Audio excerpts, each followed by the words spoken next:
Welcome to Theory Neutral, the podcast about stuff languages do. I'm Aiden.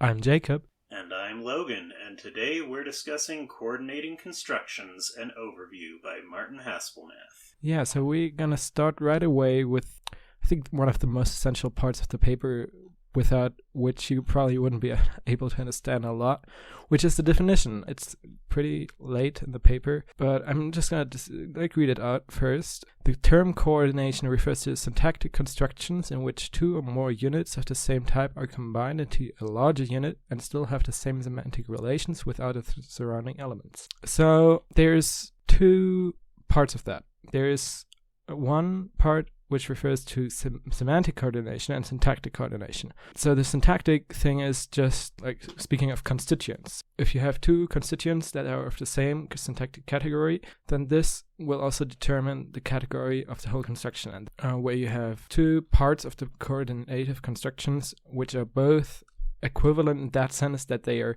on the same level. They are not subordinate to each other. And there's also the semantic part, which refers to having this meaning of coordination. Like, for example, with conjunction, it would be Sasha and Masha, like in Russian as we have there.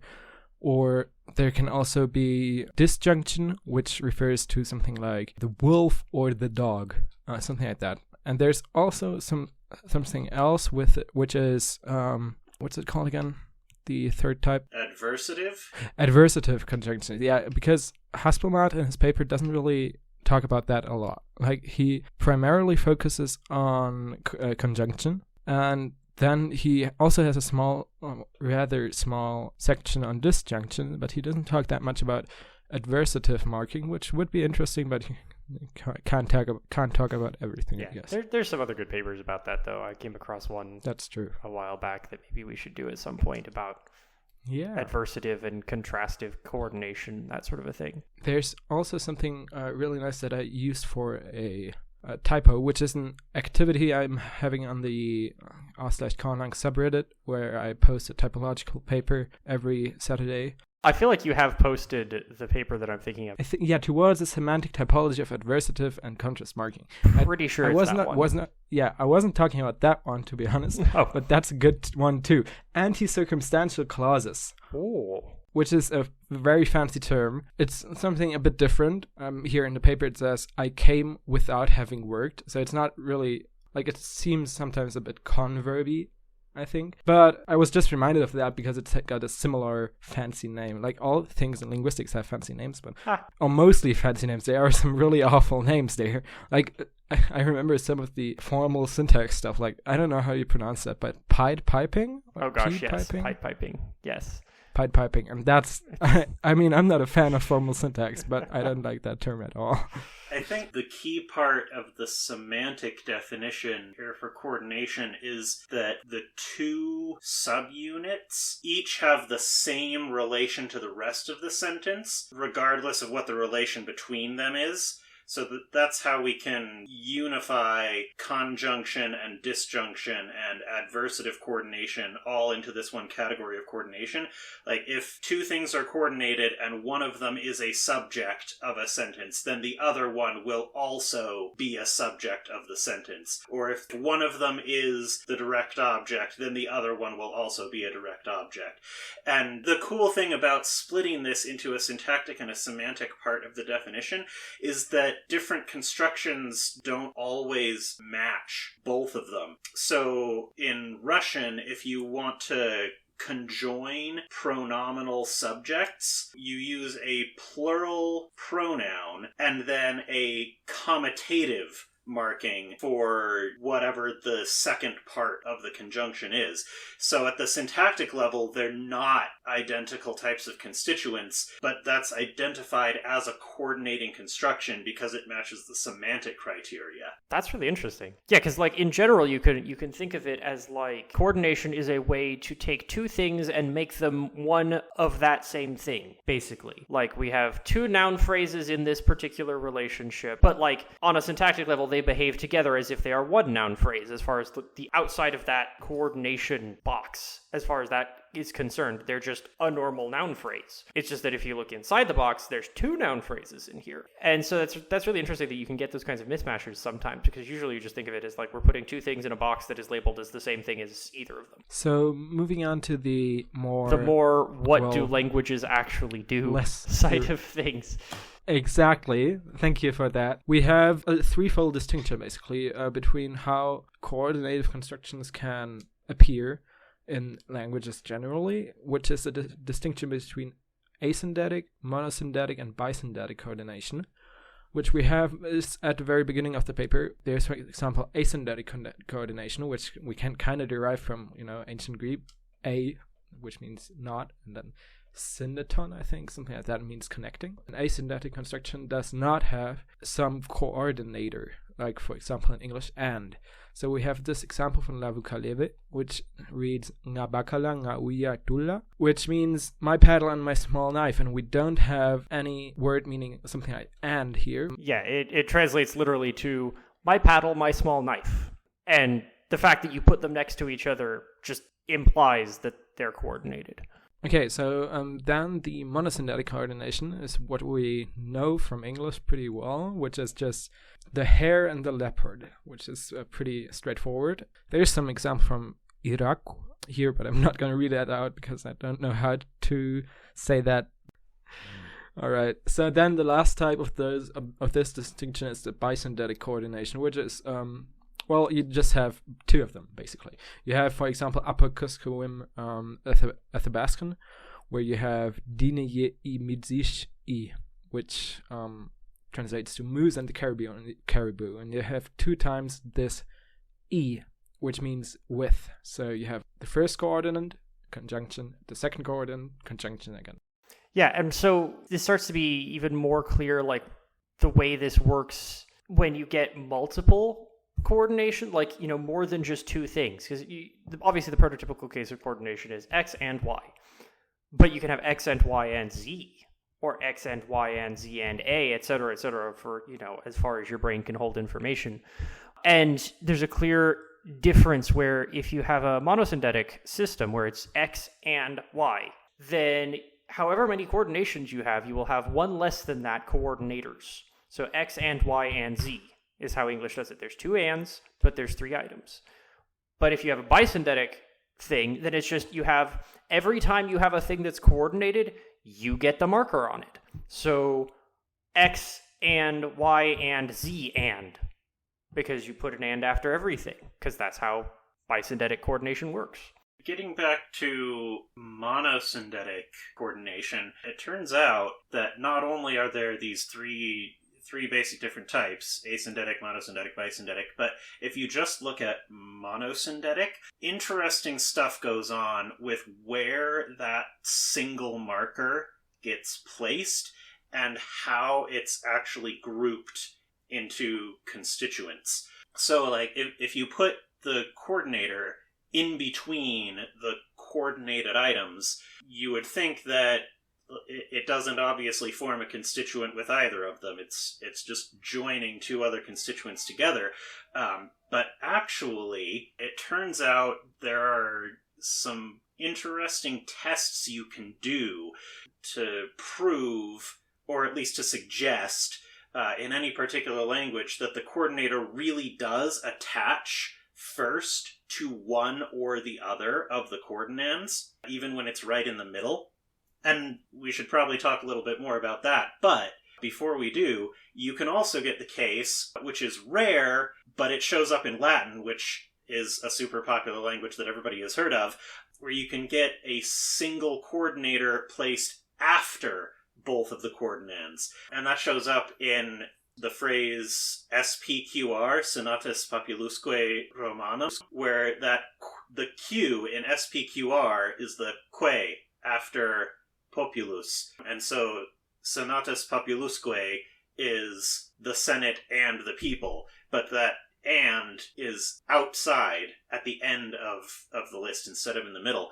And then logically you would think, well, if you can put it on one end, shouldn't you be able to put it on the other end? But apparently, this fourth logically possible situation where you put the coordinator first and then list out all of your coordinates is just not attested. Nobody does that for some reason. Yeah, and I feel like there's a reason, and I feel like it sort of gets at, like, what is conceptually going on when you're coordinating things. So, like, if you have the coordinator in the middle somehow, whether it's attached to the second or the first one, it's like it's sort of a dividing line that says, hey, we finished the one constituent, we're starting the other constituent, this is a coordination thing, so you know what's going on. If you put it at the end, after everything, it's like, okay, you've got the first one, and also we're adding the second one. But if you put it at the beginning in front of both coordinates, it's like, hey, so before we even get into any of this coordination stuff, I'm telling you, we're going to be coordinating two things. And then you go on to list those things. And that's just kind of a weird way of doing things. It's not totally impossible because it's kind of analogous to, like, I guess, verb initial structure for, like, your whole sentence. But it's just sort of, it's neither X and then also Y. Yes, I'm adding that. I forgot about it. Nor is it X division Y. It's sort of like this whole separate thing that seems like it's less of an intuitive thing to go for when you're trying to coordinate things. All three of the other options give you the ability to sort of add something in as, like, an afterthought and add an additional coordinate when you weren't necessarily planning to start a coordination construction. But if you put the coordination at the beginning, you can't do that. You're locked into coordination. But on the other hand, that does happen with bisyndetic constructions. You get bisyndetic constructions that start coordinator, coordinand, coordinator, coordinand. That is true.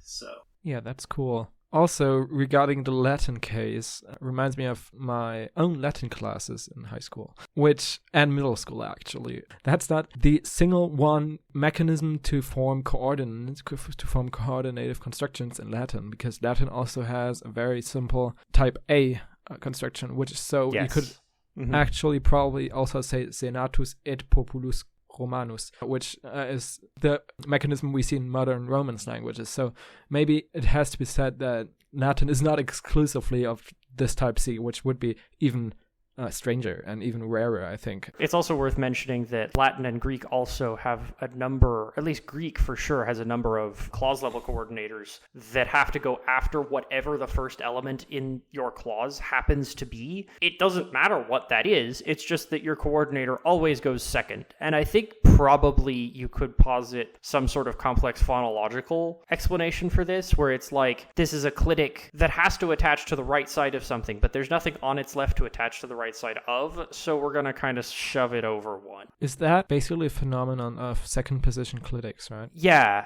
Because I've seen them in Amazonian languages, like Tariana has a bunch of them. And the weird part about it is not so much that it's like a second position clitic. It's like, well, yeah, those happen everywhere. They have a special name. But it's that it's a coordinator. Yeah. A coordinator that's a second position clitic. Yeah, exactly. That's kind of odd. And there's a really cool example in the paper, in example 19, where there's this language, Hakalai, I hope I'm pronouncing that correctly, where they've got this second position clitic for coordinating clauses, and in intransitive clauses, there isn't anything for it to attach to, so they duplicate the verb just to have an extra thing to attach the coordinator to. And that reminds me of a similar construction in Fangbe for subordination, where Fangbe, instead of having like a unique complementizer or subordinating conjunction or something to stick at the front of the clause, a copy of the verb shows up in that complementizer position to indicate that it's subordinate. And then here, got copying the verb again to indicate something about this is a non-standard clause structure. In this case, it's coordinate. Yeah, and it also feels like this could be almost a grammaticalization of something that happens all over Papua New Guinea in a discourse context. Oftentimes, you will say a sentence and then get to the last verb.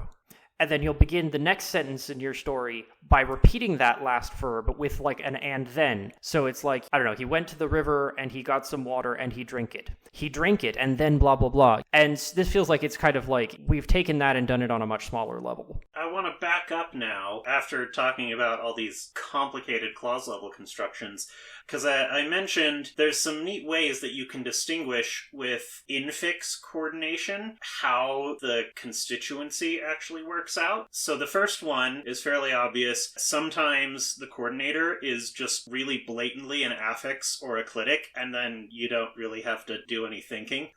But aside from that, you've got intonational phrasing. So just listen to how people actually break stuff up in speech. And like in English, we can tell that the coordinator is usually attached to the second item, because if you're listing out a lot of stuff, then the intonation breaks fall before the coordinator. So I might say things like, oh, I need to go shopping, and I need to get bread, and milk, and eggs.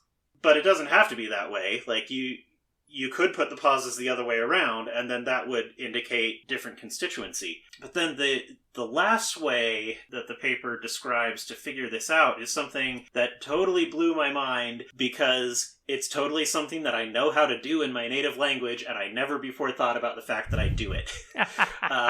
And that is extraposition, where sometimes you can take a chunk of a coordinated noun phrase and split apart the two things that are coordinated and just like shove one of them way off at the other end of the sentence as a real afterthought. And if the coordinator goes along with the thing that you moved, then clearly it was attached to it. So, you know, I might say something like, I talked to my sister on the phone, oh, and my mom. And my sister and my mom are a coordinated phrase, but they're a discontinuous coordinated phrase. And you can tell that the and attaches to the second part because it moved with it. Yeah, which if you compare doing exactly the same thing in Japanese, you have a conjunction in the same place, but it attaches to the left side instead of the right side.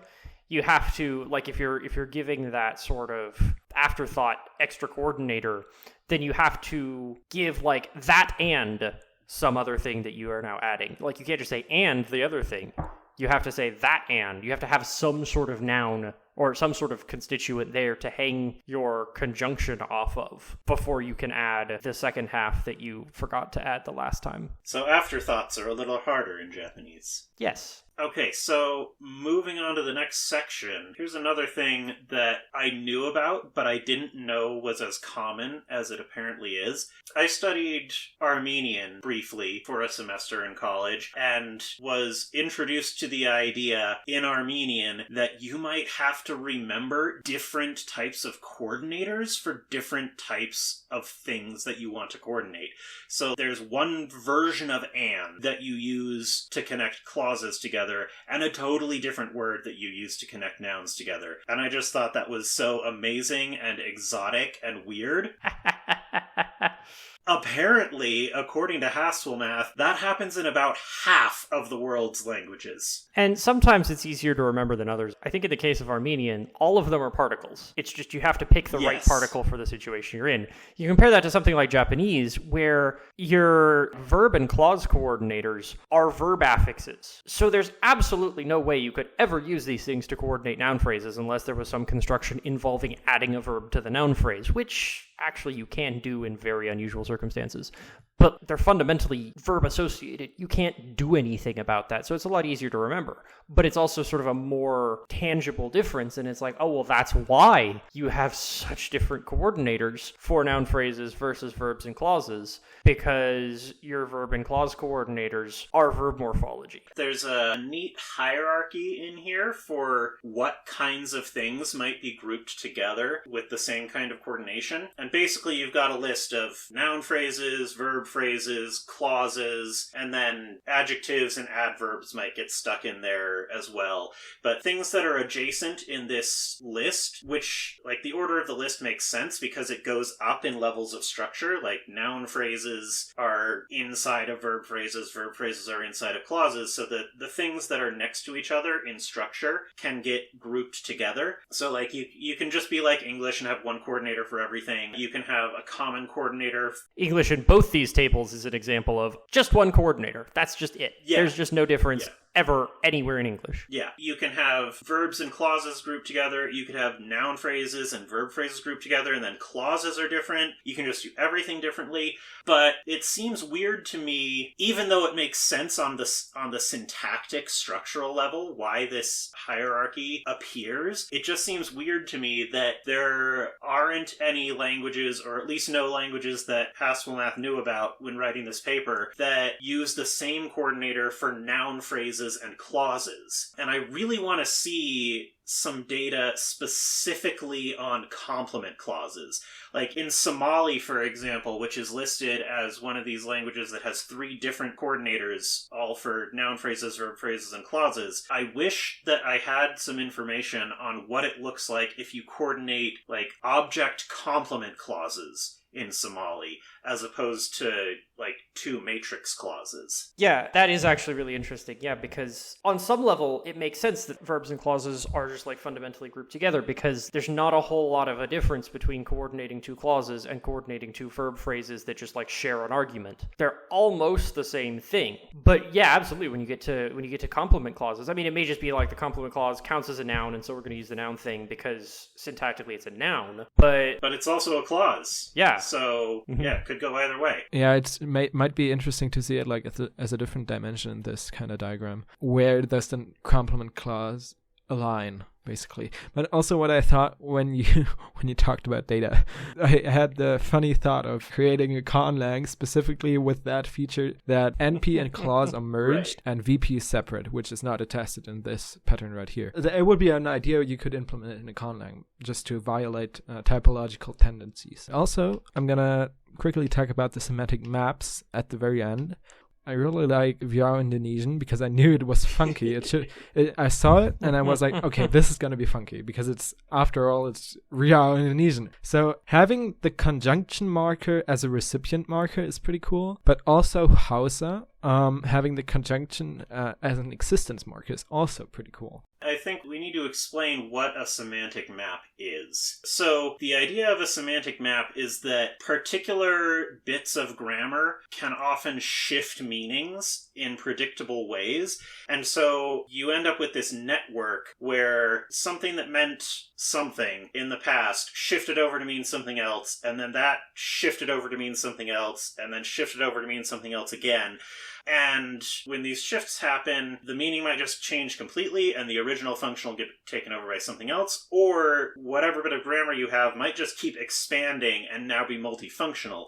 And so a semantic map is basically a map of all of these connections between different functions that could be marked in the same way. And so if you get 2 things that are marked the same way and they aren't adjacent to each other on the semantic map, or like they aren't connected through the semantic map, then that's really good evidence that either it's completely coincidental, like you've got some historical convergence and homophony going on, or whatever bit of grammar you're looking at started out meaning one thing, shifted around a bunch, and then something else arose later to displace something in the middle. But like most of the time, you should see connected groups of functions expressed by the same thing in these semantic maps. And there's debate to be had in every case about when you see something that covers a range of connected functions on a semantic map, is it actually polysemous?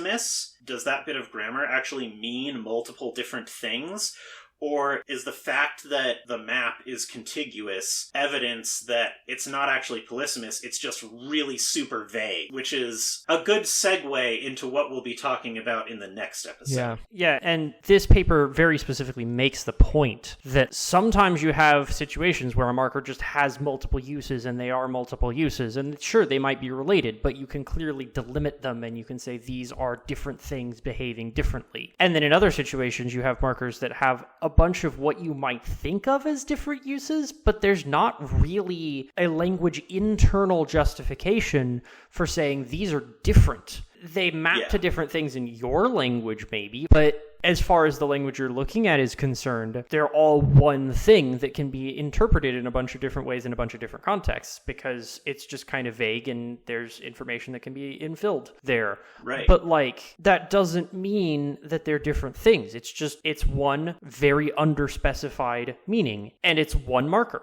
For example, to stop talking about grammatical thing and start talking about actual things, the conjunction and comitative show up together really frequently. For obvious reasons. Yeah, it's pretty obvious why that is. So like I said right at the beginning, if you're going to conjoin subject pronouns in Russian, one of them gets marked as a comitative, and that's just how it is. Comitative and instrumental are also really frequently merged together. So English does that. The preposition with can mean either one, and you just kind of have to figure it out. But because of that, if you put those into a semantic map, comitative is linked with conjunctive, comitative is also linked with instrumental, so you can form a group there where conjunctive, comitative, and instrumental are all marked the same, and it turns out that yes, that actually happens. And then if you look at the actual maps that are in this paper, it gets a lot bigger than that. So we've got comitative connected to instrumental, which is connected to agents, which is connected to manner. Comitative is also connected to existence, and then conjunction is also connected to adverbs like also or even. And so for any subset of this graph of different properties, there is some language which marks conjunctions the same as marking existence, or the same as marking agents, or,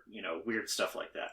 Aiden, you wanted to talk about switch reference. Yes. So he mentions a couple of times switch reference in the context of coordination, because you can have different coordinators sometimes that tell you whether the subject of the next clause is going to be the same as the subject of the last clause. And sometimes I think they are really actually coordinators. Like the Fengbei example he has here is clearly like these are just separate coordinate particles. But sometimes I'm not entirely sure that switch reference things, because switch reference and like clause chaining go together an awful lot all over the world. And I am not convinced that clause chaining is really the same thing as coordination in the end. I'm also not convinced it's the same thing as subordination in the end. I'm pretty sure it's just kind of its own thing. Either that or, like, I've heard the term co-subordination for like the exact syntactic nature of the relationship. And I'm like, okay, maybe, but like, it feels like it's its own kind of connection strategy. So I think it's just worth mentioning that, like, you can do switch reference sometimes in coordination situations, but usually I would say if you've got switch reference going on, probably what's going on is a clause chaining thing, and that's not really coordination in the same way. Yeah. Also, we could mention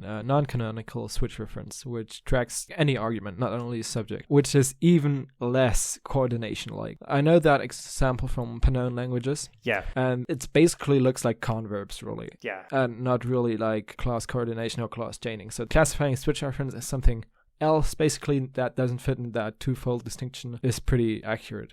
All right, good talk. This has been Theory Neutral, and in the next episode, we will be discussing how much grammar it takes to sail a boat. See y'all next time. Bye-bye.